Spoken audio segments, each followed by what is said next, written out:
சமயச்சார்பு உரிமை பிரிவு 25 எந்தவொரு சமயத்தினை ஏற்கவும் பின்பற்றவும் பரப்பவும் உரிமை. பிரிவு 26 சமய விவகாரங்களை நிர்வகிக்கும் உரிமை. பிரிவு 27 எந்தவொரு மதத்தையும் பரப்புவதற்காக வரி செலுத்துவதற்கெதிரான சுதந்திரம். பிரிவு 28 மதம் சார்ந்த கல்வி நிறுவனங்களில் நடைபெறும் வழிபாடு மற்றும் அறிவுரை நிகழ்வுகளில் கலந்து கொள்ளாமலிருக்க உரிமை. சமயச்சார்பு உரிமை. விதி 25 எந்தவொரு சமயத்தினை ஏற்கவும் பின்பற்றவும் பரப்பவும் உரிமை. விதி 26 சமய விவகாரங்களை நிர்வகிக்கும் உரிமை.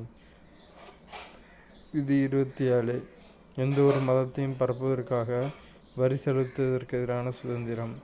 28 மதம் சார்ந்த கல்வி நிறுவனங்களில் நடைபெறும் வழிபாடு மற்றும் அறிவுரை நிகழ்வுகளில் கலந்து